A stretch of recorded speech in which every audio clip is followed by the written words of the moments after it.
ଦଶପଲ୍ଲା ଥାନା ଅନ୍ତର୍ଗତ ଘୋଳାହାଣ୍ଡି ପଞ୍ଚାୟତ ନିକଟରୁ ଜଣେ ମହିଳାଙ୍କ ମୃତଦେହ ଉଦ୍ଧାର। ମୃତ ମହିଳାଙ୍କ ନାମ ନିରୁପମା ସ୍ୱାଇଁ, ବୟସ 35 ବୋଲି ଜଣାପଡ଼ିଛି।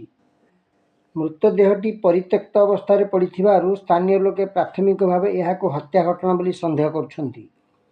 ଖବର ପାଇ ଦଶପଲ୍ଲା ପୋଲିସ ଘଟଣାସ୍ଥଳରେ ପହଞ୍ଚି ମୃତଦେହକୁ ଜବତ କରିବା ସହିତ ଘଟଣାର ପ୍ରକୃତ କାରଣ ଜାଣିବା ପାଇଁ ତଦନ୍ତ ଆରମ୍ଭ କରିଛି।